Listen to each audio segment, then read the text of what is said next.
Hello student, last class हम IUPAC nomenclature start कर दिए थे, ठीक है। और उनमें से एक पार्ट रह गया था कि ब्रिजिंग कंपाउंड, अगर जो आपका कॉम्प्लेक्स कंपाउंड होते हैं उस कॉम्प्लेक्स कंपाउंड में अगर ब्रिज कंपाउंड आ जाएंगे या ब्रिज एटम आ जाएंगे तो हम उसकी नेमिंग कैसे करेंगे, ठीक है। और उसके बाद हम बात करेंगे आज वर्नर्स थ्योरी के बारे में, ठीक है। चलो तो स्टार्ट करते हैं हम bridging naming compound, IUPAC naming of complex compound है ना, इसमें आप ब्रिजिंग लिख सकते हैं, IUPAC naming of bridging compound के बारे में, ठीक है। चलो तो जो हमारे पास जो सिंपल मेथड थे, क्या सिंपल मेथड था कि IUPAC nomenclature of complex compound में, तो सबसे पहले हम आइडेंटिफाई करते थे कि कंपाउंड में आपका कैटायनिक पार्ट और एनायनिक पार्ट कौन से हैं, ठीक है। तो कैटायनिक पार्ट एनायनिक पार्ट जो है हम अलग अलग कर लिए, ठीक है। तो सबसे पहले जो हम नेमिंग करेंगे इसका कैटायनिक पार्ट के, है ना, उसके बाद हम बात करेंगे एनायनिक पार्ट के। तो अब आपने आइडेंटिफाई कर लिया कैटायनिक पार्ट और एनायनिक पार्ट, तो पहले नेमिंग किसकी करेंगे हम, कैटायनिक पार्ट की, उसके बाद एनायनिक पार्ट की। अगर कॉम्प्लेक्स कोई अगर आपके कॉम्प्लेक्स में कैटायन है तो क्या है आपके, अगर कॉम्प्लेक्स कैटायन है ना, हमने देखे complex cation and simple anion. तो अगर आपका जो कॉम्प्लेक्स है वो कैटायन है, कैटायन मीन्स अगर कॉम्प्लेक्स पर अगर क्या पॉजिटिव चार्ज है तो उसके इसमें जो आपका मेटल्स होगा उसमें कोई भी सफिक्स नहीं लगेंगे, ठीक। एंड उसके बाद अगर आपके कॉम्प्लेक्स क्या है, आपके एनायन है, ठीक है। अगर कॉम्प्लेक्स क्या है आपके एनायन है तो वहाँ पे जो सफिक्स लगेंगे वो क्या लगेगा, आपका 8 लग जाएंगे, क्लियर है।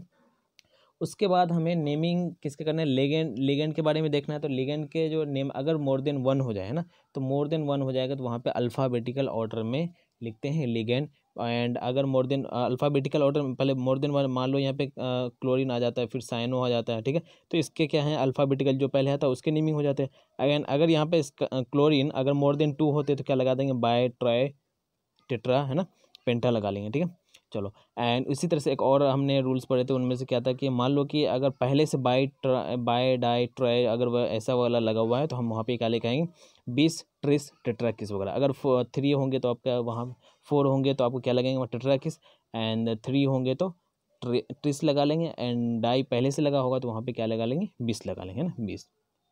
चलो अब हम बात करते हैं कि IUPAC nomenclature of complex compound means bridging compound. यहाँ पे ब्रिजिंग यहाँ ब्रैकेट में लिख लेना, ब्रिजिंग कॉम्प्लेक्स कंपाउंड, ठीक है। चलो in case of bridging complex compound mu prefix is use, means कहने का मतलब अगर मैं यहाँ पे एक एग्जांपल ले लेता हूँ, जैसे क्या है आपका NH3 है ना, हॉल 5 Cr, ठीक है, हॉल 5 Cr। उसके बाद यहाँ पे एक ब्रिज एलिमेंट है, ब्रिज है, ठीक है, यहाँ पे, और यहाँ पे Cr है, यहाँ पे NH3 है, हॉल 5, ठीक है, NH3 हॉल 5। अब देखो यहाँ पे OH जो है, OH आपका क्या है, ब्रिज एलिमेंट, ठीक है, या ब्रिज कंपाउंड है। OH क्या आपका है, ब्रिज कंपाउंड है। तो इसके जो हम नेमिंग करेंगे तो ब्रिज जो है इसके प्रीफिक्स में हम क्या लगाएंगे, म्यू लगा लेंगे। इसके प्रीफिक्स में क्या लगाएंगे, mu. It use for bridging ligand if the situation on both sides of the bridge is symmetrical, ठीक है। मीन्स कहने का मतलब है कि जो ये ब्रिज है तो इस ब्रिज के दोनों साइड देखिए, इधर भी NH3 हॉल 5 है और Cr है, यहाँ भी आपका Cr NH3 हॉल 5 है, तो दोनों साइड आपका सेम है, तो ये क्या हो गया आपका, ये सिमेट्रिकल पार्ट हो गया, ठीक है। एंड सिमेट्रिकल पार्ट होगा then we can write the name of remaining complex at one place. या हाँ, तो अगर ये सिमेट्रिकल पार्ट होगा तो इन सिमेट्रिकल पार्ट को हम एक साथ भी लिख सकते हैं, पहला चीज़ तो ये, ठीक है, क्लियर है। एंड उसके बाद हम बात करते हैं कि अगर आपका सिमेट्रिकल नहीं हुआ तो, सिमेट्रिकल अगर नहीं हुए तो उस समय हम क्या कर सकते हैं कि यहाँ के एक लेफ्ट साइड या राइट साइड से किधर से भी आप स्टार्ट कर सकते हैं। तो लेफ्ट साइड से आप नेमिंग स्टार्ट कीजिए, फिर उसके बाद क्या लगाइए, वहाँ ब्रिज कंपाउंड के नेम लिखेंगे, फिर उसके बाद राइट साइड के लिखेंगे। सेम है तो भी, नहीं सेम है तो भी, है ना। सिमेट्रिकल होंगे तो एक साथ ही लिख देंगे, अगर अनसिमेट्रिकल होगा तो आप पूरा दोनों साइड का आपको अलग अलग नेमिंग लिखने होंगे, क्लियर है। तो मैं आपको दोनों ही मेथड बताऊंगा अभी फिलहाल। देखो अब दूसरा पॉइंट यहाँ पे, और मैं अगर आपको इस तरह से नहीं लिखने हैं तो आप इस तरह से भी लिख सकते हैं, we could also have written the name of the one side of the bridge, ठीक है, one side of the bridge and then the name of bridge लिखें, ठीक है। तो या फिर आप वन साइड ऑफ ब्रिज लिख लिए, ठीक है, उसके बाद आप क्या लिखिए, जो आपका ब्रिज एलिमेंट है ना, ब्रिज कंपाउंड, उसके लिखिए, या ब्रिज लिगेंड है उसके लिखिए, फिर उसके बाद दूसरे वाली साइड का आप ब्रिज कंपाउंड के दूसरे साइड वाले के नेम आप लिखिए, क्लियर है। तो मैं यहाँ पे एग्जांपल के साथ आपको बताता हूँ, ठीक है, यहाँ देखो, ठीक है। चलो तो यहाँ पे देखिए, यहाँ पे क्या है कि आप किस तरह से नेम लिखेंगे, पहले चलो हम ये काम करते हैं, पहले हम किसका लिख लेते हैं। यहाँ देखो पहले OH है तो OH के लेफ्ट साइड दिखे है ना, CnH3 होल 5 Cr, दोनों साइड आपका क्या है, सेम है तो क्या हो गया आपका सिमेट्रिकल हो गया। तो सिमेट्रिकल के लिए क्या करेंगे, तो आप स्टार्ट कर लीजिए यहाँ पे म्यू हाइड्रोक्सी, क्या लिख लिया आपने, म्यू हाइड्रोक्सी, ठीक है, ब्रिज। उसके बाद दोनों साइड सेम है, तो दोनों साइड सेम है। एंड इससे पहले भी आपको क्या निकालना पड़ेगा, आपको ऑक्सीडेशन नंबर निकालने पड़ेंगे। चलो, तो ऑक्सीडेशन नंबर निकालना मैं आपको बता देता हूँ यहाँ पे, है ना। तो जैसे क्रोमियम है और यहाँ NH3 न्यूट्रल हो गया, तो इसका 0 हो गया, इसका भी 0 हो गया। तो क्रोमियम का क्या हो गया X, OH, तो OH का क्या होता है -1, OH का -1, यहाँ पे एक क्रोमियम है तो यहाँ पे क्या हो गया X। अब देखो यहाँ Cl5 है, तो Cl5 तो क्लोरीन पे कितना -1 इंटू 5 कितना -5 इक्वल्स टू क्या हो गया 0। तो -1 एंड -5 कितना हो गया -6। तो x माइनस एक्स क्या हो गया 2x हो गया, तो यहाँ पे 2x-6 इक्वल्स टू क्या होगा 0। तो x इक्वल्स टू क्या हो गया आपका +3। इसका मतलब इस कंपाउंड में जो आपका जो क्रोमियम का ऑक्सीडेशन नंबर है वो क्या आपका +3। तो बिना ऑक्सीडेशन नंबर आपको कैलकुलेट किया, आप नेमिंग अगर लिखेंगे तो आपका कहीं ना कहीं वो आपका गलत हो जाएगा, ठीक है। चलो, तो क्रोमियम का यहाँ पे ऑक्सीडेशन नंबर क्या हो गया आपका +3 हो गया क्रोमियम का। अब हमें नेमिंग करना है कि म्यू हाइड्रोक्सी, तो म्यू हाइड्रोक्सी हो गया। उसके बाद हम बात करते हैं यहाँ पे कि किसके नेम लिखेंगे, पहले क्रोमियम का लिखेंगे या लिगेंड का, तो किसका लिखेंगे, लिगेंड के नेम लिखेंगे। तो लिगेंड के नेम लिखिए, तो म्यू हाइड्रोक्सी। अब देखो यहाँ पे 5 लगा हुआ है पहले से, इस वाले में 5 और इस वाले में यहाँ भी 5, तो दोनों ही आपका सेम है। और इसमें पहले से पेंटा लगा हुआ है, तो पेंटा लगा हुआ, तो ये दोनों सेम है, तो इन दोनों के लिए दो ही है ना लिगेंड। तो दोनों ये एक तो आपका OH के लेफ्ट साइड, OH के राइट साइड, तो पेंटा पहले से लगा, तो हम क्या लगाएंगे यहाँ पे, डाइन नहीं लगाएंगे, हम यहाँ पे क्या लगाएंगे, बाय लगाएंगे, ठीक है, बाय लगाएंगे। फिर उसके बाद आपको लिखना है कि पेंटा अमाइन, पेंटा अमाइन। उसके बाद पेंटा अमाइन क्या लिखेंगे, क्रोमियम, लिगेंड हो गया क्रोमियम 3, ठीक है, ब्रैकेट बंद कर लीजिए। उसके बाद लास्ट में यहाँ पे क्या है आपका क्लोरीन है, तो यहाँ पे क्या लिख लो, क्लोराइड। क्लियर, ऐसा नहीं कि यहाँ पे क्लोराइडो लिखेंगे, ऐसा नहीं, एकदम नहीं लिखना है क्लोराइडो, वो आपका गलत हो जाएगा, क्योंकि ये आपका कॉम्प्लेक्स एनायन नहीं है, कॉम्प्लेक्स कैटायन है, ठीक है। कॉम्प्लेक्स कैटायन में कोई भी सफिक्स यूज नहीं होते हैं, ठीक है। चलो, दूसरा मेथड, तो दूसरा मेथड में क्या लिखें, क्या बताएं आपको, तो दूसरा मेथड में कि एक ब्रिज जो कार्बन उसके लेफ्ट साइड पहले लिख लीजिए, उसके बाद राइट साइड लिख लीजिए, और बीच में पहले लेफ्ट साइड लिखिए, फिर उसके बाद ब्रिज वाले लिखिए, फिर उसके बाद राइट साइड लिखिए, ठीक है। चलो, तो ब्रिज वाले देखिए, पहले पहले कौन सा है आपका NH3 होल 5 क्रोमियम, ठीक है। तो NH3 होल 5, तो क्या लिखेंगे आप, पेंटा अमाइन, पेंटा अमाइन क्रोमियम, पेंटा अमाइन क्रोमियम 3, ठीक है। उसके बाद ब्रिज म्यू हाइड्रोक्सीडो, यहाँ पे गलती हो रही है, यहाँ पे गलती हो गई, मतलब यहाँ पे क्या लिखेंगे, म्यू हाइड्रोक्सीडो। इससे पहले वाले में भी है ना, तो यहाँ पे जो लिखा था म्यू हाइड्रोक्सी, तो म्यू हाइड्रोक्सीडो हो जाएगा, क्लियर है, म्यू हाइड्रोक्सीडो, म्यू हाइड्रोक्सीडो। उसके बाद पेंटामाइन, पेंटामाइन क्रोमियम 3, क्लियर है। चलो, यहाँ पे आपका नेमिंग लिखा हुआ है, देखो, म्यू हाइड्रोक्सीडो 20 पेंटामाइन क्रोमियम, ब्रैकेट में हो गया क्रोमियम 3 क्लोराइड, ठीक है। उसके बाद पेंटा, अगर दूसरे मेथड से आपको लिखना है, इस वाले मेथड से लिखना है, तो आप यहाँ पे लिख सकते हैं। मीन्स अगर आपको ब्रिज के लेफ्ट साइड लिखना है पहले, उसके बाद राइट साइड लिखना है, यहाँ तो आपका सेम है, इसीलिए हमने ये वाला आप ज़्यादा प्रीफर करेंगे, ठीक है। एंड अगर सेम नहीं हुआ तो सेम नहीं अगर हुआ तो ये आपका ये गलत हो जाएगा, आपको फिर ये वाले मेथड से आपको चूज़ करना पड़ेगा। तो पेंटा अमाइन क्रोमियम 3 म्यू हाइड्रोक्सीडो, उसके बाद पेंटा अमाइन क्रोमियम 3, क्लियर है। चलो, एक हम एग्जांपल ले लेते हैं डिफरेंट वाले केसेस, ठीक है, डिफरेंट वाले केसेस। अच्छा, चलो, तो यहाँ पे देखो डिफरेंट वाले, यहाँ पे क्या आपका ये भी अलग है, आपका ये भी अलग है, दोनों ही आपका जो ब्रिज वाले हैं दोनों ही आपका अलग अलग है। तो क्या लिखेंगे, एक तो OH हो गए और यहाँ पे क्या NO2 हो गए, ठीक है। एंड उससे पहले आप क्या करोगे, हाँ, कोऑर्डिनेशन ऑक्सीडेशन नंबर निकालेंगे। तो यहाँ कोबाल्ट का कितना हो गया X, यहाँ भी कोबाल्ट का कितना है +X। उसके बाद यहाँ OH का -1 होता है, NO2 का -1 होता है। अब देखो SO4 का तो -2 होता है, -2 इंटू 2 कितना हो, -4 इक्वल्स टू कितना हो गया 0। तो 2x इक्वल्स टू क्या हो गया आपका +6, x/2 कितना हो गया आपका +3 हो गया, क्लियर है। तो कोऑर्डिनेशन नंबर आपका कितना हो गया +3 हो गया। तो कोऑर्डिनेशन +3 हो गया। अब हम करते हैं नेमिंग। तो यहाँ पे OH है और यहाँ पे OH है, तो हाइड्रोक्सी एक में क्या है नाइट्रोजन, तो आपका अल्फाबेटिकल पहले हाइड्रोक्सी हो गया। तो ये आपका ब्रिज है, तो ब्रिज के लिए हम क्या लगाते हैं prefix mu, mu hydroxido mu nitro, clear है, म्यू हाइड्रोक्सिडो म्यू नाइट्रो। अब देखो उसके बाद यहाँ पे CONH3 होल 4, CONH3 होल 4, दोनों साइड आपका सेम है और दोनों साइड आपका क्या टेट्रा लगा हुआ है, तो उसके लिए हम क्या लगाएंगे 20 टेट्रा अमाइन कोबाल्ट। क्लियर है, उसके बाद क्या होगा आपका सल्फेट कोबाल्ट को आप कोबाल्ट के बाद रोमन में आपको ऑक्सीडेशन नंबर लिखने हैं। क्लियर है, ये तो आपका सेम अगर है तो। एंड अगर आपको 20 नहीं लिखना है तो आप लिखिए कि जो आपका ब्रिजिंग है उसके लेफ्ट साइड उसके राइट साइड, ठीक। तो टेट्रा अमाइन कोबाल्ट हो जाएंगे 3, उसके बाद म्यू हाइड्रोक्सिडो म्यू नाइट्रो, उसके बाद टेट्रा अमाइन कोबाल्ट 3 सल्फेट हो जाएंगे। क्लियर है, ये तो आपका लेफ्ट साइड हो गया, ये आपका ब्रिज हो गए और ये आपका ब्रिज के राइट साइड हो गया। क्लियर है, चलो अब हम बात करते हैं नेक्स्ट कि अगर मान लो कि आपका दोनों ही आपका क्या हो जाए सेम हो जाए, सेम क्या हो जाए आपका कि ब्रिज वाले अगर सेम हो गए तब क्या होगा। तो if similar bridging ligand occurs more than once, ठीक है, अगर मोर देन वंस अगर अकर हो जाए तब यूज़ क्या करेंगे डाईम्यू ट्राईम्यू के बारे में, ठीक है। यहाँ पे OH आपका क्या है सेम 2 टाइम्स है आपका OH, 2 टाइम्स अगर OH है तो हम क्या लगाएंगे, तो एक जिस तरह से आपको सहूलियत होती है उसी तरह से लिखिए। अब देखो यहाँ पे NH3 है, यहाँ पे इथाइल डायमीन है, तो दोनों ही आपका लिगेंड क्या है आपका डिफरेंट है, तो डिफरेंट है तो आप उस तरह से नहीं लिखेंगे। क्लियर है, एक साथ करके देखो यहाँ पे क्या है कि टेट्रा अमाइन कोबाल्ट, तो टेट्रा अमाइन कोबाल्ट क्या है आपका टेट्रा 4 टाइम्स आपका क्या अमीन है, उसके बाद क्या है टेट्रा अमाइन कोबाल्ट, उसके बाद क्या है आपका 3, तो यहाँ 3 भी आप यहाँ पे आराम से निकाल लीजिए क्या चीज़ ऑक्सीडेशन नंबर कोबाल्ट का, तो -1 यहाँ -2 हो गया और यहाँ पे SO4 है तो यहाँ पे -4 होता है, -4 और -2 -6 हो जाएंगे ना, इक्वल्स टू +6 हो जाएगा।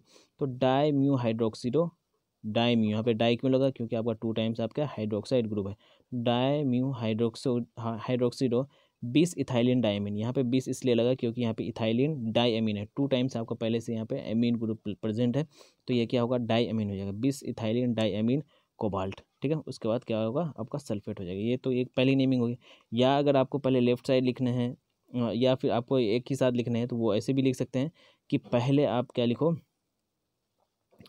दोनों पहले आप ये लिख लो क्या कि जो आपका ब्रिजिंग लिगेंड है, तो ब्रिजिंग लिगेंड है तो क्या लिखो डाईम्यू हाइड्रोक्सीडो, ठीक है, डाईम्यू हाइड्रोक्सीडो, उसके बाद टेट्रा अमाइन कोबाल्ट, उसके बाद 20 इथाइलिन डायमीन कोबाल्ट, उसके बाद सल्फेट हो जाएगा। क्लियर है, ये चीज़ समझ में आ गया ना 20 क्यों लगे क्योंकि यहाँ पे आपका क्या है इथाइलिन डायमीन है, तो डाई यहाँ पे पहले से लगे हैं तो इसलिए पहले प्रीफिक्स में आपको क्या लगाना पड़ेगा ब्रिक्स 20 लगाने पड़ेंगे, अगर यहाँ पे 3 होते तो क्या लगाते हैं ट्रिस लगाते। क्लियर है, चलो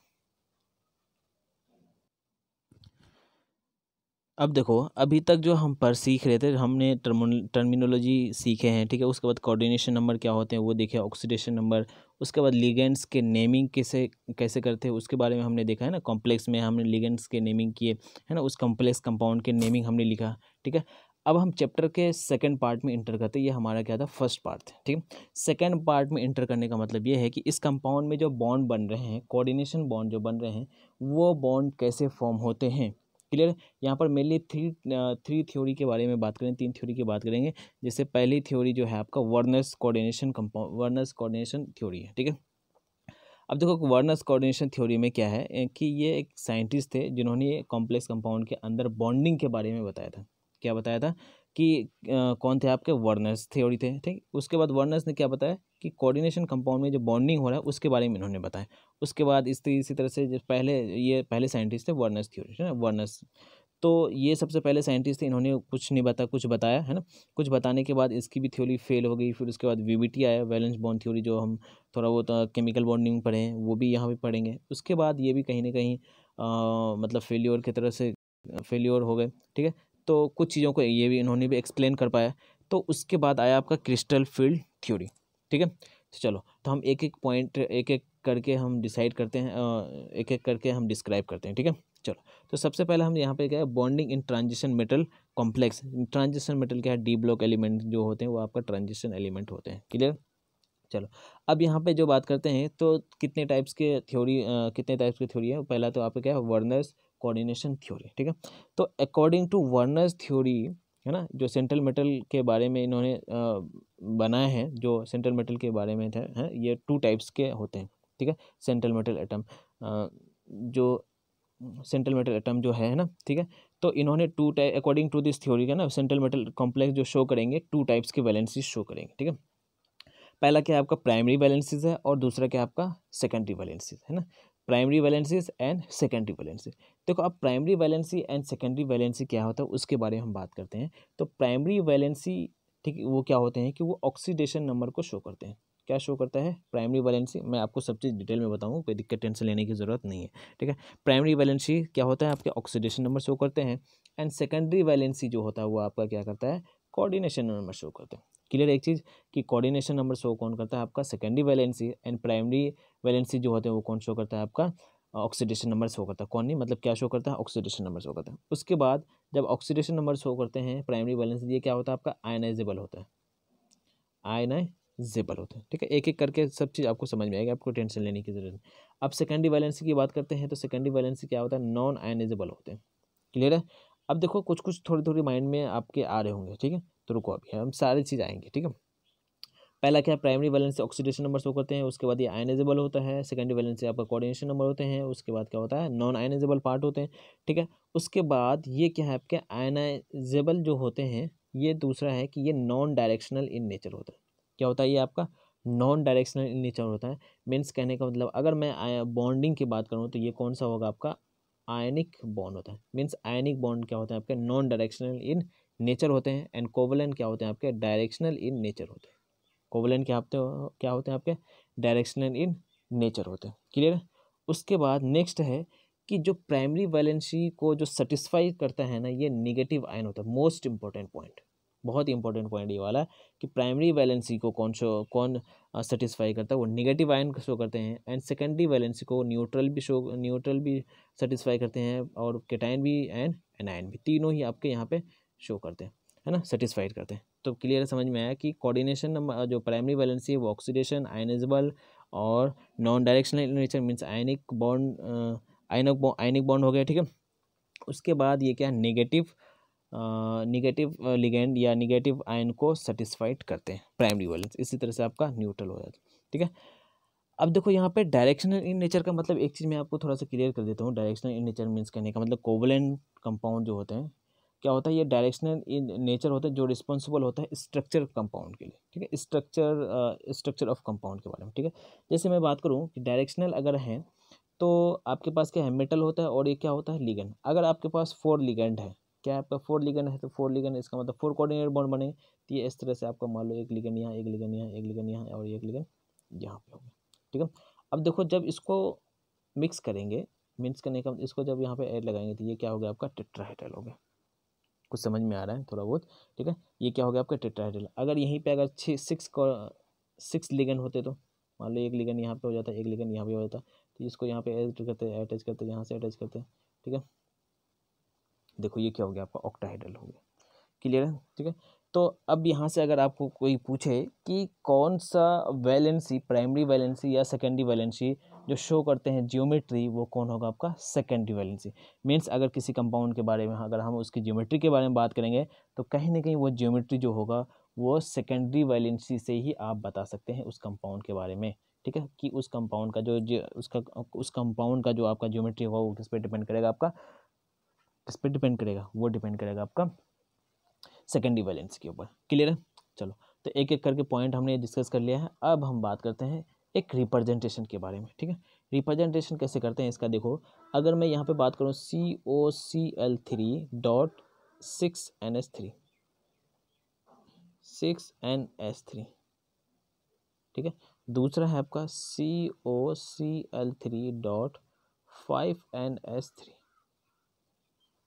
क्लियर, 6NH3 और ये क्या है आपका 5NH3। अब यहाँ पे हम नेमिंग स्टार्ट करते हैं, और नेमिंग सॉरी रिप्रेजेंटेशन। हमने आपको क्या बोला है कि प्राइमरी वैलेंसी ओनली और ओनली क्या आपका कौन सेटिस्फाई करेगा नेगेटिव आयन शो करेंगे, ठीक, नेगेटिव आयन। तो यहाँ पे Cl3 आपका क्या है आपका नेगेटिव है, ठीक है, नेगेटिव लिगेंड है, और ये NH3 आपका क्या है न्यूट्रल है। मीन्स सेकेंडरी जो है आपका वो न्यूट्रल केटायन एनायन सब आपको सेटिस्फाई करेंगे, लेकिन आपका जो प्राइमरी वैलेंसी होगा वो आपका क्लोरीन। दूसरा जो एक पॉइंट आपको लिखाना है वो बाद में हम लिख लेंगे, ठीक है, वो सारी चीज़ें हम लिख लेंगे, फिर सिर्फ आपको यहाँ पे समझना है। तो जो आपका प्राइमरी वैलेंसी है उसको है ना डॉटेड लाइन से दिखाते हैं। प्राइमरी वैलेंसी को किससे कहते हैं डॉटेड लाइन से दिखाते हैं। इसी तरह से आपका सेकेंडरी वैलेंसी क्या होता है आपको वो सॉलिड लाइन से दिखाते हैं, ठीक है। चलो यहाँ पे मैं एक काम करता हूँ, कोबाल्ट जो है तो पहले हम क्या बताएंगे, क्या बना रहे हैं आपको कि रिप्रेजेंट कैसे करते हैं कंपाउंड को, ठीक है। तो यहाँ पे NH3 है तो एक लिगेंड तो ये हो गए, कितने हैं आपके 6। तो ये जो है आपके NH3 ये न्यूट्रल है, तो न्यूट्रल है तो सेकेंडरी वैलेंसी को, सेकेंडरी वैलेंसी है तो इसको हम कैसे दिखाएंगे, सॉलिड लाइन से दिखाएंगे। तो ये आपका हो गया NH3, ये आपका NH3 हो गया, ये आपका NH3 होगा, ये NH3 हो गया, ठीक है। अब NH3 जो कितने हैं 6 है, तो 6 NH3, एक NH3 यहाँ हो गया, एक NH3 आपका इधर से हो गया, ठीक है। ये सब NH3 है। अब जो ये हो गए तो ये कोऑर्डिनेशन हो गए, ये आपका कोऑर्डिनेट बॉन्ड हो गए। अब ये थे आपका सेकेंडरी वैलेंसी। अब हमें क्या करना है, प्राइमरी वैलेंसी के बारे में लिखना है। तो प्राइमरी वैलेंसी करना है, प्राइमरी वैलेंसी को हम कैसे किससे डिनोट करते हैं, वो डॉटेड लाइन से डिनोट करते हैं, ठीक है। तो उसको बस यहाँ पे ऐसे, यहाँ भी दिखा सकते हैं और यहाँ पे दिख सकते हैं। ये आपका Cl हो गया, ये आपका Cl हो गया और ये आपका Cl हो गया। चलो अब देखो यहाँ पे हम कैसे ज्योमेट्री के बारे में बात करते हैं। तो हमने बोला है क्या कि सेकेंडरी वैलेंसी जो होता है वो सेकेंडरी वैलेंसी क्या कहते हैं, डायरेक्शनल नेचर होते हैं। तो डायरेक्शनल नेचर होते हैं तो उससे कहीं ना कहीं हम उसकी ज्योमेट्री के बारे में बात कर सकते हैं।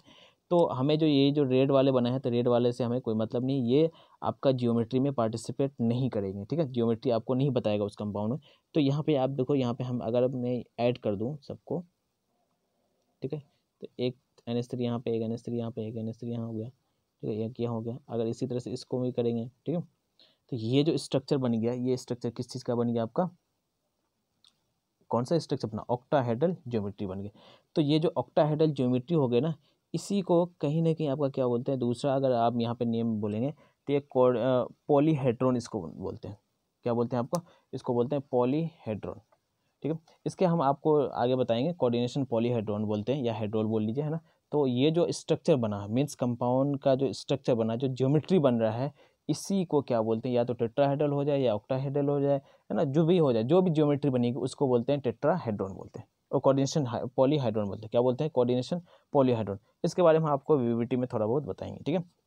अभी आपको इतना समझना है कि प्राइमरी वैलेंसी होती है, दूसरा सेकेंडरी वैलेंसी होती है। प्राइमरी वैलेंसी आपको नेगेटिव आयन सेटिस्फाइड करेंगे, लेकिन सेकेंडरी वैलेंसी आपका नेगेटिव, पॉजिटिव एंड न्यूट्रल सारे लिगेंड आपको सेटिस्फाइड करेंगे। एंड दूसरा क्या है कि जो आपका प्राइमरी लिगेंड है, प्राइमरी वैलेंसी है, प्राइमरी वैलेंसी आपको क्या शो करेंगे, को डॉटेड लाइन से डिनोट करना है, वो डायरेक्शन इन नेचर होते हैं। एंड सेकेंडरी वैलेंसी जो होते हैं वो आपका क्या होता है, सॉलिड लाइन से रिप्रेजेंट करते हैं और वो ज्योमेट्री के लिए रिस्पॉन्सिबल होता है। तो ये हो गया। एंड उसी तरह से ये हम दूसरे वाले की बात करते हैं, COCl3 5NH3, क्लियर है। चलो तो यहाँ पे हम बात कर रहे हैं कि CO, तो यहाँ पे पहले आप लिख लीजिए NH3, यहाँ पे NH हो गया, यहाँ पे भी NH हो गया, यहाँ भी NH हो गया, ठीक है। तो यहाँ पे एक NH हो जाएगा, ठीक है। तो कितने हो गए आपके 5NH3 हो गए। अब हमें तो सेकेंडरी वैलेंसी तो क्या करना है आपको, सेकेंडरी वैलेंसी तो आपको कंप्लीट करनी है, क्योंकि कोऑर्डिनेशन नंबर जो है आपका, इसका भी देखिए यहाँ पे जो आपका क्या है +3 है ना, Cl3 है और यहाँ पे +3 है। तो यहाँ पे ऑक्सीडेशन नंबर क्या है आपका +3 है, तो +3 है। तो कोबाल्ट का जब +3 होते हैं तो उसका कोऑर्डिनेशन नंबर कितना होता है, 6 होते हैं, है ना। ये आपको पहले बता दिया है कि जो आपका 3D सीरीज है उसमें अगर +3 आयन्स हैं तो उसका कोऑर्डिनेशन नंबर कितना होगा, 6। तो अभी तो कोऑर्डिनेशन नंबर क्या है, 5 ही है, क्योंकि सेकेंडरी वैलेंसी जो शो करेगा वो सेकेंडरी वैलेंसी क्या शो करते हैं, कोऑर्डिनेशन नंबर। तो कोऑर्डिनेशन नंबर तो इस कोबाल्ट में क्या कितना होना चाहिए आपका, कोबाल्ट में 6 होना चाहिए, यहाँ तो 5 ही हो रहा है। तब उस वाले केस में क्या होगा कि जो आपका प्राइमरी वैलेंसी है, प्राइमरी वैलेंसी आपका यहाँ पे शो करेंगे। मीन्स कहने का मतलब यहाँ पे एक आपका प्राइमरी वैलेंसी आपका Cl आ जाएगा, ठीक है। अब ये यहाँ पे primary valency as well as आपका यहाँ पे सेकेंडरी वैलेंसी भी हो जाएगा, क्लियर है, ठीक है। तो इस तरह से आपका ये रिप्रेजेंटेशन होते हैं। तो रिप्रेजेंटेशन हो गया, ठीक है। तो अब हम एक एक करके पॉइंट के बारे में डिस्कस करते हैं। चलो अब हम यहाँ पे देखें कि बॉन्डिंग हो गया इन ट्रांजिशन मेटल, ठीक है। तो सबसे पहले वर्नर्स थ्योरी, हाँ, और एक चीज़ यहाँ पे वर्नर्स थ्योरी आखिर क्यों कैसे आया ये इस चीज़ में देखना है, आपको बताना है कि देखो सबसे पहले क्या होता था कि अभी के टाइम में क्या है कि अगर किसी कंपाउंड के मॉलिक्यूल्स के अगर ज्योमेट्री के बारे में बात करेंगे तो कहीं ना कहीं हम उस ज्योमेट्री के बारे में एक इंस्ट्रूमेंट आता है एक्स रे डिफ्रैक्शन के नाम से, तो उससे हम उस ज्योमेट्री के बारे में, एग्जैक्ट ज्योमेट्री के बारे में बात करते हैं। लेकिन एक टाइम था 1893 जब, तब क्या था आपका कि कोई भी इंस्ट्रूमेंट आपका नहीं था वहाँ पे। तब उस समय उस कंपाउंड की किसी भी कंपाउंड के हम या कोऑर्डिनेशन कंपाउंड पर रहे थे, कॉम्प्लेक्स कंपाउंड की नेमिंग हम वहाँ पे वहाँ पे हम ज्योमेट्री कैसे बता सकते हैं, तो वार्नर्स ने सबसे पहले ये इसके बारे में बताया, ठीक है। अब ये इसके बारे में इन्होंने क्या बताया कि जो मान लो कि इन्होंने दो कॉम्प्लेक्स रिएक्शंस लिए, ठीक है, एक कॉम्प्लेक्स रिएक्शन लिए उन्होंने रिएक्शंस करा के, है ना, रिएक्शन कराने के बाद उन्होंने इस ज्योमेट्री कुछ ऑब्जर्वेशन के बाद इन्होंने उस कंपाउंड की ज्योमेट्री के बारे में बताया। क्लियर है? तो क्या समझ में आया कि तभी के टाइम कोई इंस्ट्रूमेंट नहीं था, लेकिन वर्नर से उन्होंने क्या बताया कि उन्होंने क्या बताया कि कॉम्प्लेक्स कंपाउंड की रिएक्शन करने के बाद जो उसने ऑब्जर्वेशन किया है ना, या उसके बेसिस पे उन्होंने जो थ्योरी बनाई है उसी को क्या बोलते हैं, वर्नर्स कोऑर्डिनेशन थ्योरी। क्लियर है? समझ में आया क्या है कि ये चीज़ें कि in 1893 Werner was the first attempt to explain the bonding in coordination compound, ठीक है। His theory was built on the basis of chemical reaction and there was no modern instrument which could tell the actual structure of compound, ठीक है। समझ में आ गया ना, ठीक है। अब हम बात करते हैं कि according to Werner metal in a complex shows two types of valency, है ना। तो चलो पहली वैलेंसी क्या है आपकी, प्राइमरी वैलेंसी है, ठीक है। अब देखो प्राइमरी वैलेंसीज में बात करते हैं, this corresponds to the oxidation state. या प्राइमरी वैलेंसी आपको क्या शो करेंगे, ऑक्सीडेशन स्टेट। उसके बाद इसको क्या बोलते हैं, प्रिंसिपल आयनाइजेबल, है ना, ionic valencies and non directional in nature, means ionic valence से आयनिक बॉन्ड बनाएंगे, ठीक है, वो क्या होगा, आयनाइजेबल होगा, ठीक है। एंड उसके बाद क्या है, नॉन डायरेक्शन, अगर आयनिक बॉन्ड होंगे तो वो क्या होगा आपका, नॉन डायरेक्शन इन नेचर, जो हमने केमिकल बॉन्डिंग में पढ़ लिया। It satisfy the negative ions, ये क्या सेटिस्फाई करेगा, ओनली नेगेटिव आयन को ही क्या करेगा, सेटिस्फाइड करेंगे। क्लियर है? It is satisfy the negative ions, it's क्या है आपका, अटैच, ठीक है, attachment with centre metal by dotted line, ठीक है। तो ये इसका जो अटैचमेंट होगा यहाँ पे किसका होगा, ये डॉटेड लाइन से आप इसको शो करेंगे प्राइमरी वैलेंसीज को, ठीक है। नेक्स्ट हम बात करते हैं सेकेंडरी वैलेंसी के बारे में। तो secondary valency this corresponds to the coordination number, ये क्या आपको क्या शो करेगा, आपको कोऑर्डिनेशन नंबर। और प्राइमरी वैलेंसी क्या आएगा, oxidation number. Secondary valency directional in nature, ठीक है। Secondary valency may be satisfied by the nature negative ions, positive ion और न्यूट्रल आयन, तीनों से ही आपको सेटिस्फाई कर सकते हैं, ठीक है। उसके बाद it's attachment with the central metal is shown by the lines. Clear? चलो अब यहाँ पे थोड़ा सा एक चीज़ बात कर लेते हैं, ये मैं आपको आगे आप वहाँ पे लिख लेना, ठीक है। क्या बोलते हैं, रिप्रेजेंटेशन के बारे में, ठीक है। तो यहाँ पे एक चीज़ और मैं बता दूँ कि every central metal tends to satisfy both the valency, जितने भी आपके सेंट्रल मेटल एटम है वो सारे दोनों ही वैलेंसी शो क्या बोलते हैं उसको, सेटिस्फाई कर सकते हैं, मीन्स आपका primary valencies and secondary valencies, ठीक है। तो यहाँ पे अगर बात करेंगे तो CrCO6 है ना, CO वो कार्बन मोनोऑक्साइड है, ये स्मॉल वाला वो नहीं है ना, कोबाल्ट नहीं है, ठीक है। तो यहाँ पे देखिए कि कोऑर्डिनेशन नंबर कितना है आपका 6, लेकिन ऑक्सीडेशन नंबर कितना हो गया आपका 0 होगा। इस वाले की बात करें तो कोऑर्डिनेशन नंबर आपका कितना है 6 और ऑक्सीडेशन नंबर कितना हो गया 3 हो गया, ठीक है। तो यहाँ पे देखिए कि यहाँ पे प्राइमरी वैलेंसीज और सेकेंडरी वैलेंसीज इस वाले में जब देखेंगे तो यहाँ पे जो Cr है, क्रोमियम है ना, सेंट्रल मेटल है, यहाँ पे आपका दोनों ही है, प्राइमरी वैलेंसीज और सेकेंडरी वैलेंसीज दोनों ही है। लेकिन जब इस वाले की बात करेंगे तो ये जब बात करेंगे तो यहाँ पे आपका एक ही है ना, कौन सा आपका, ये आपका प्राइमरी वैलेंसीज तो है ही नहीं, है ना, प्राइमरी वैलेंसी, क्योंकि ये आपका नेगेटिव आयन शो करते हैं। तो ये आपको यहाँ पे क्या है, सेकेंडरी वैलेंसीज है, ठीक है। तो जो सेंट्रल मेटल है आपका दोनों ही सेटिस्फाई कर सकते हैं, क्या बोलते हैं उसको, primary valencies and secondary valencies दोनों ही, ठीक है। चलो अब हम बात करते हैं वर्नर्स रिप्रेजेंटेशन, जो आपको लिखना है कि रिप्रेजेंटेशन, ये आप यहाँ पे लिख लीजिए, ठीक है। एक सेकेंड, ठीक है। तो यहाँ पे एग्जांपल है COCl3.6NH3, उसके बाद COCl3 5NH3, ठीक है। तो यहाँ पे हमने आपको स्ट्रक्चर बना दिया है, ये स्ट्रक्चर आप लिखिए। यहाँ पे कोऑर्डिनेशन नंबर आपका कितना है 6 है, और इसका ऑक्सीडेशन नंबर आपका कितना है +3 है, इसमें भी आपका क्या +3 है, दोनों में आपका +3 है, तो इसका मतलब कोऑर्डिनेशन तो 6 ही होंगे, ठीक है। NH3 NH3 NH3 NH3 NH3, ठीक है। इसी तरह से NH3 NH3 NH3, और यहाँ पे जो है आपका, यहाँ पे NH3 कितना 5 है, लेकिन यहाँ पे 6 है, तो 6 का 6 हो गया। एंड ये जो आपका, ये जो Cl दिखा रहा है यहाँ पे आपका, Cl क्या है आपका, प्राइमरी वैलेंसी। अब देखो यहाँ पे देखो, अब इस वाले Cl को देखें तो यहाँ पे ये जो Cl है, लेकिन मैं यहाँ पे क्या होगा कि इस वाले में NH3 कितना है 5 है, तो NH3 5 है, तो यहाँ पे जो न्यूट्रल है वो NH3 है, तो वो आपका सेकेंडरी वैलेंसी होगा। लेकिन यहाँ पे सेकेंडरी वैलेंसी की बात करेंगे तो ये क्या है आपका 5 ही हुआ है, तो एक और भी होना चाहिए, कोऑर्डिनेशन नंबर तो इसका 6 है, तो कोऑर्डिनेशन नंबर 6 है, तो 6 तो होना चाहिए। अब यहाँ पे एक चीज़ जो पॉइंट था कि जो सेकेंडरी वैलेंसीज है वो न्यूट्रल कैटायनिक एंड एनायनिक तीनों ही शो करते हैं। तो यहाँ पे जो Cl होगा, यहाँ पे एक Cl जो होंगे वो आपके primary valencies as well as क्या होगा आपका सेकेंडरी वैलेंसीज दोनों ही शो करेंगे। क्लियर है कि यहाँ पे जो क्लोरीन आपका coordination primary valencies and secondary valencies दोनों ही शो करेंगे। क्लियर है। चलो, ये तो थे आपके जो कॉम्प्लेक्स कंपाउंड है, ये आपका पुराने वाले। इस तरह से लिखने का तरीका अभी नहीं है, ये आप अगर इस तरह से लिखेंगे तो ये आपका कहीं ना कहीं गलत हो जाएगा।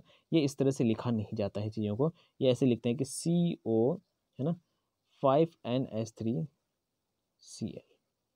ठीक है 5NH3, या फिर 5 नहीं लिख के आप यहाँ पे NH3 5, ठीक है इंटू Cl। तो ये इस तरह से लिखते हैं कंपाउंड को, ठीक है। चलो देखो, अब यहाँ पे बात करते हैं एक चीज़ और कि to distinguish between the two types of valencies Werner introduce the square bracket, है ना, जो हम स्क्वायर ब्रैकेट में देखते हैं। जैसे मान लो COCl डॉट NH3 होल 5, उसके बाद यहाँ पे C, ठीक है, और इसके बाद यहाँ पे Cl, तो COCl2, ठीक है, यहाँ पे 2 हो गए और यहाँ पे एक Cl हो गया, तो कितना हो गया Cl3 और NH3 होल 5, NH3 5, तो यहाँ पे 5। तो इस कंपाउंड को इस तरह से लिखा जाता है अकॉर्डिंग टू वार्नर्स। तो अब देखो इनमें ये आपका क्या है, आपका कोऑर्डिनेशन नंबर हो गया, ठीक है, ये क्या हो गया आपका कोऑर्डिनेशन नंबर हो गया। अब ये NH3 क्या होगा आपका लिगेंड होगा, और ये Cl भी लिगेंड है, दोनों ही आपका यहाँ पे क्या है लिगेंड है। ये क्या होगा सेंट्रल मेटल वगैरह हो गया। अब देखो ये जब आयंस में ब्रेक होंगे, ये कंपाउंड जब ये आयंस में ब्रेक होंगे तब इसमें क्या होगा आपका नेगेटिव पॉजिटिव चार्ज होगा, और ये Cl पे क्या होगा आपका नेगेटिव चार्ज आएंगे। तो ये वाला जो टर्म है, ये जो टर्म होगा ये क्या हो गया आपका कोऑर्डिनेशन स्फीयर हो गया, ठीक है। और ये वाला क्या होगा आयनेशन स्फीयर, जो आयनाइजेबल होंगे, और ये जो कोऑर्डिनेशन स्फीयर है, ये कोऑर्डिनेशन आपका क्या होगा नॉन आयनाइजेबल पार्ट होंगे, ठीक है। चलो, तो इसी तरह से यहाँ पे कहने का मतलब ये कंपाउंड, ये इस ये वाले पॉइंट का जो पॉइंट था कि जो आपका इंट्रोड्यूस किया गया वार्नर्स ने, ये इन्होंने स्क्वायर ब्रैकेट में यही इन्होंने ही स्टार्ट किया था कंपाउंड्स को, कॉम्प्लेक्स कंपाउंड को लिखना। क्लियर, इस तरह से आप लिख सकते हैं।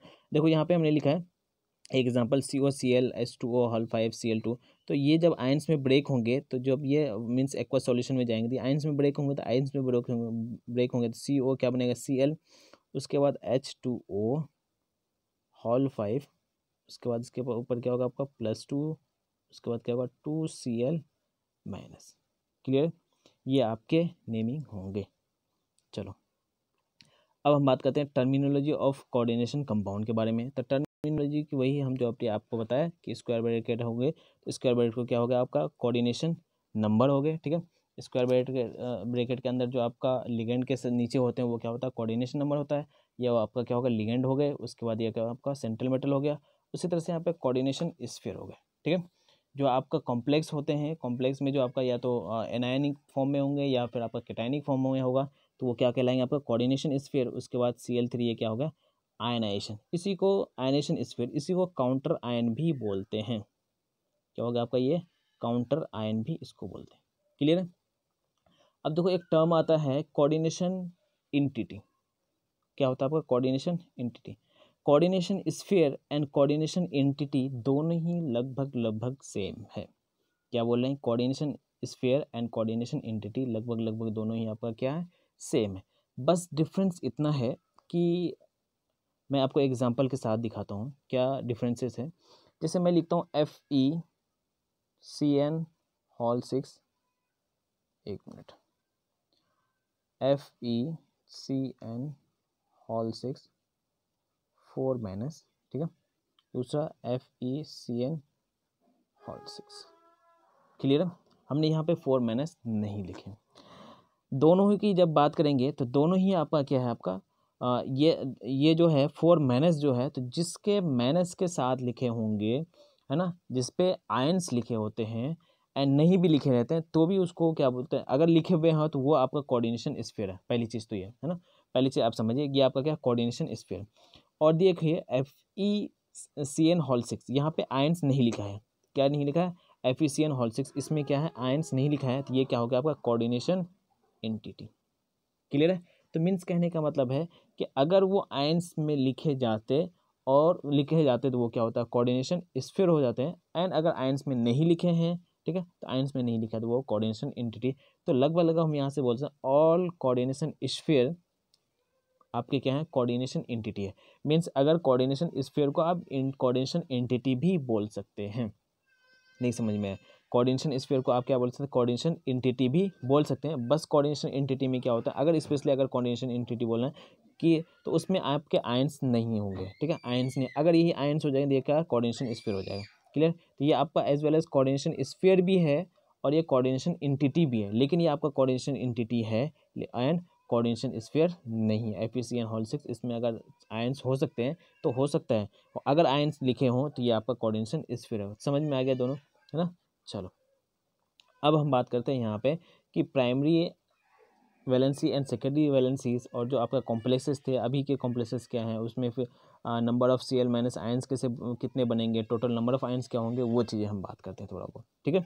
चलो यहाँ से देखिए कि ये आपका PtCl4 इंटू 6NH3 है, PtCl4 इंटू 6NH3। अब देखो सबसे पहले आप आइडेंटिफाई करो, है ना, यहाँ पे कि प्लेटिनियम का जो यहाँ पे ऑक्सीडेशन नंबर कितना है आपका, +4, ठीक है। ऑक्सीडेशन नंबर कितना होगा, +4, तो +4 होंगे तो इसका जो होगा आपका कोऑर्डिनेशन नंबर होंगे वो कितना होगा, 6 होगा, ठीक है। चलो अब देखो यहाँ पे बना दी, तो आपका जो कॉम्प्लेक्स ये तो ओल्ड में थे, पहले थे। अब जो मॉडर्न फॉर्म में इसको कैसे लिखें, स्क्वायर ब्रैकेट में लिखेंगे, ठीक है। स्क्वायर ब्रैकेट में लिखे प्लेटिनियम NH3 होल 6, उसके बाद यहाँ पे क्या Cl4 होगा। और जब ये आप वाटर में डिजोल्व करेंगे तो वाटर में डिजोल्व करने के बाद जो आपका जो फॉर्म होगा क्या बनेगा आपका कि PtNH3 होल 6, ठीक है, इंटू सॉरी प्लस, उसके बाद क्या होगा Cl4 Cl माइनस, और यहाँ पे Cl कितने हैं, 4 है, यहाँ पे इसके ऊपर क्या होगा, प्लस चार्ज होगा, ठीक है, NH3। अब देखो ये जो पॉइंट है, इस वाले पॉइंट को देखिए कि Pt है यहाँ पे, ठीक है। तो ये जो हो गए आपके, ये आपका कोऑर्डिनेशन स्फीयर हो गया, ये आयनेशन स्फीयर हो गया, ठीक है। अब जो चार्ज की बात करते हैं तो टोटल नंबर ऑफ चार्ज बताइए कितना है, कि टोटल नंबर ऑफ चार्ज जो हो जाएंगे यहाँ पे माइनस हो गया और यहाँ पे प्लस हो गया, तो 4 माइनस आ गए आपके, यहाँ पे 4 माइनस हो गया तो 4 माइनस और यहाँ पे 1, तो टोटल चार्ज जो हो गया आपका कितना हो गया, 5। तो टोटल चार्ज आपका, टोटल नंबर ऑफ आयंस कितना हो गया आपका, 5 हो गया, ठीक है। अब यहाँ पे primary valencies and secondary valencies के बारे में बात करेंगे, ठीक है। कैसे बात करते हैं, देखो प्राइमरी वैलेंसीज के बारे में कि प्राइमरी वैलेंसीज जो है यहाँ पे क्या है, 6NH3 है, तो 6NH3 तो ये आपका क्या है, सेकेंडरी वैलेंसीज हो गया। तो 6 सेकेंडरी वैलेंसीज है तो ये आपका कोऑर्डिनेशन नंबर आपका क्या +4 है, कोऑर्डिनेशन नंबर 4 है तो इसके सॉरी ऑक्सीडेशन नंबर 4 है तो कोऑर्डिनेशन नंबर 6 तो होंगे ही। तो प्लेटिनियम के ऊपर यहाँ पे हम बात कर लेते हैं थोड़ा सा, कोऑर्डिनेशन नंबर आपका कितना होना चाहिए, 6 होना चाहिए, 1 2, ठीक है। अब यहाँ पे NH3 हो गया, यहाँ पे NH3 हो गया, यहाँ पे NH3, यहाँ पे NH3, यहाँ पे NH3। तो अब जो है 4 है तो 4 आपका क्या होगा, आपका प्राइमरी वैलेंसी। तो प्राइमरी वैलेंसीज को आप क्या करें, डॉटेड लाइन से दिखा दिए, यहाँ पे डॉटेड लाइन से दिखा दिए, ठीक है। कहीं पे भी आप दिखा सकते हैं प्राइमरी वैलेंसीज को, कोई दिक्कत नहीं है, ठीक है। उसके बाद हम बात करते हैं कि अब दो यहाँ इस वाले में तो कोई दिक्कत नहीं है ना, इस वाले में कोई दिक्कत, पहले वाले। अब दूसरे वाले की बात करते हैं, तो दूसरे वाले में क्या है, PtCl4 इंटू 5NH3, तो PtNH3 तो 5 ही है, लेकिन प्लेटिनियम का कोऑर्डिनेशन नंबर कितना होना है, 6 होना चाहिए। तो यहाँ पे एन, यहाँ पे एन, तो ये नाइट्रोजन जो NH3 है ये तो 5 ही होंगे, एक क्या होगा आपका Cl आएगा। तो मीन्स कहने का मतलब यहाँ पे एक जो Cl होंगे वो आपके क्या है, प्राइमरी वैलेंसीज है, लेकिन यहाँ पे प्राइमरी वैलेंसीज होने के बावजूद भी ये आपका सेकेंडरी वैलेंसीज सेटिस्फाइड करेंगे। तो मीन्स कहने का मतलब है कि टोटल नंबर ऑफ वैलेंसीज जो सेकेंडरी वैलेंसीज होंगे यहाँ पे वो भी आपका कितना होगा, 6 ही होंगे। क्लियर है, कितना होगा आपको, वो 6 ही होंगे। और ये प्राइमरी वैलेंसी तो आपके 4 ही होंगे, है ना। मीन्स ये आपका primary valency and secondary valencies कभी भी चेंजेस नहीं होंगे। तो समझ में आ गया, यहाँ पे भी primary valency and secondary valency same होंगे। क्लियर है ये चीज़ आपको। अब और दूसरी चीज़ उसके बाद यहाँ पे एक चीज़, यहाँ तो ये आपका टोटल नंबर ऑफ आयंस समझ में आ गया, यहाँ पे 4 कैसे हो गया ये भी चीज़ आप समझिए। जैसे यहाँ पे देखिए कि जब ये आयंस में ब्रेक होंगे, तो आयंस में ब्रेक होगा तो ये जो ब्रेक होने के बाद, ये कंपाउंड ब्रेक होने के बाद क्या बनेगा, PtNH3 होल 5 Cl की पावर क्या होगा, प्लस, उसके बाद क्या होगा Cl माइनस, तो यहाँ पे Cl कितना है 3, तो यहाँ पे क्या होगा 3, तो 3 माइनस यहाँ हो गए और एक प्लस यहाँ पे हो गया, तो टोटल नंबर ऑफ आयंस कितना हो गया आपका, 4 हो गए। तो सेकंड नंबर में टोटल नंबर ऑफ आयंस कितना हो गया आपके, 4 हो गए। क्लियर है, टोटल नंबर ऑफ आयंस यहाँ पे कितना हो गया आपका, 4 हो गए। ये चीज़ समझ में आ गया। इसी तरह से यहाँ की बात करोगे, यहाँ तो 2 Cl माइनस होगा, इस पर एक पॉजिटिव से, तो टोटल नंबर ऑफ आयंस 3। उसी तरह से यहाँ पे बात करें Cl माइनस होंगे और इस पर प्लस हो गया, इसमें माइनस आएंगे, तो टोटल नंबर ऑफ आयंस कितना हो गया, 2 हो गए। इसके बाद अब यहाँ पे मैं ये वाले टर्म आपको बताऊंगा, अभी टेंशन लेने की जरूरत नहीं है, ठीक है। इसी तरह से इस वाले की बात करें ना लास्ट नंबर में, तो लास्ट नंबर में आपका देखो कि PtCl4NH3 है, NH3 होल 2 होगा, यहाँ पे 2 कर लेना, PtCl4.NH3 होल 4 यहाँ पे लिखा हुआ है, लेकिन इसमें नहीं लिखा हुआ, कहाँ पे लिखा हुआ दिखाता हूँ, यहाँ पे 2NH3 है ना, यहाँ पे आपको 2 लिखना है, ठीक है। चलो अब देखो यहाँ पे कोई भी आपका जब ये इसको ब्रेक करेंगे है ना, एक्वा सॉल्यूशन में डालेंगे, तो यहाँ पे कहीं भी आपका ना तो कोई Cl है, मीन्स ये आपका जो सेम है, ये सेम के सेम रहेंगे, मीन्स ये सब क्या है, स्क्वायर ब्रैकेट में है, तो वो आपका आयनाइज नहीं होंगे, मीन्स नॉन आयनाइज होंगे। जब वो वाटर में डिजोल्व होने के बाद वो अपने आप को ब्रेक ही नहीं कर पाएगा, तो किसी से बॉन्ड नहीं बना पाएगा, तो किसी से बॉन्ड ही नहीं बना पाएगा तो उस पर ऊपर कोई भी चार्ज नहीं होंगे। क्लियर है वो, हाँ कोई भी चार्ज नहीं होंगे तो वो हम आपको बताएंगे कि नॉन कंडक्टिविटी है ना, नॉन कंडक्टर एक तरह से बोल सकते हैं, नॉन कंडक्टिंग बोल सकते हैं, ठीक है। एक चीज़ तो समझ में आ गया, टोटल नंबर ऑफ आयन समझ में आ गया। दूसरा total primary valency and secondary valency समझ में आ गया। अब हम बात करें number of Cl ions precipitation, means कहने का मतलब अगर इस कंपाउंड को किसके साथ रिएक्शन कराएंगे, AgNO3 के साथ रिएक्शन कराएंगे, किसके साथ, AgNO3 के साथ रिएक्शन कराएंगे, तब आपका जो फॉर्म होगा ये AgCl फॉर्म हो जाएंगे, है ना। ये आपके आयंस में ब्रेक हो जाएंगे Cl, तो Cl में आयंस में ब्रेक हो जाने के बाद आपका क्या होगा, AgCl वो फॉर्म बनेंगे, तो AgCl आपका क्या होता है, प्रेसिपिटेशन होता है, तो प्रेसिपिटेशन के फॉर्म में अलग हो जाते हैं। क्लियर है। तो अब ये AgCl कितना बनेगा वो डिपेंड करेगा कि ये जो Cl है वो Cl कितने आयंस में ब्रेक होंगे, कितने आयंस में ब्रेक होंगे, जितने आयंस में ब्रेक होगा वो उतना ही बनेगा। जैसे पहले वाले की बात करेंगे तो यहाँ 4Cl माइनस है, तो 4Cl माइनस है, तो यहाँ पे क्या होगा 4AgNO3 से अगर यहाँ रिएक्शन करेंगे तो क्या होगा, AgCl कितने बनाएंगे आपके 4AgCl बन जाएंगे। क्लियर। इसी तरह से आप बात करेंगे इसका, तो इस वाले में कितना 3 माइनस हो जाएंगे, तो ये कितना होगा 3Cl माइनस होगा, तो 3AgCl बन जाएंगे, ठीक है। इसी तरह से यहाँ पे 2 हो जाएगा, यहाँ पे 1 हो जाएगा AgCl। क्लियर है, समझ में आया AgCl। यहाँ पे प्रेसिपिटेशन समझ में आया, यहाँ कितने हो गए 4, यहाँ पे क्यों 4 हो गए, Cl माइनस 4 हो गए तो 4 आयन हो गया, तो AgCl 4Ag से रिएक्शन करेंगे। इस तरह से यहाँ पे 3 है तो 3 हो जाएंगे, यहाँ पे 2 है तो 2 हो जाएंगे, और यहाँ पे 1 है तो 1 AgCl, और इस वाले में आपका नहीं होगा। क्लियर है, लास्ट वाले का आपका नहीं होगा, है ना, क्योंकि फॉर्म ही नहीं करेंगे, मीन्स वाटर में डिजोल्व होंगे ही नहीं, तो ये आपका प्रेसिपिटेशन फॉर्म नहीं करेगा। क्लियर है, समझ में आया ये वाला, ठीक है।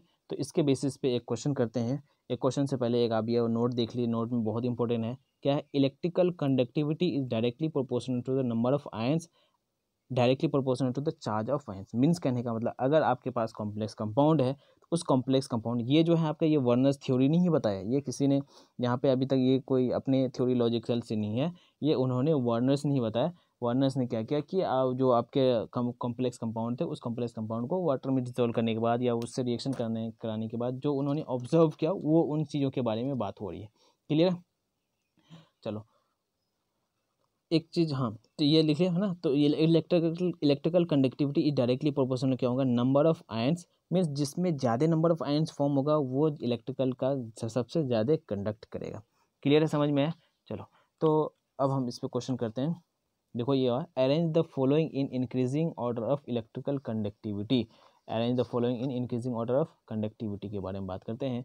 तो सबसे पहले देखिए यहाँ पे आप इसको आयंस में ब्रेक कीजिए, तो आयंस में ब्रेक करेंगे तो क्या होगा आपका CONH3, ठीक है, whole 6 minus plus Cl3, sorry यहाँ पे प्लस होगा, यहाँ पे माइनस होगा,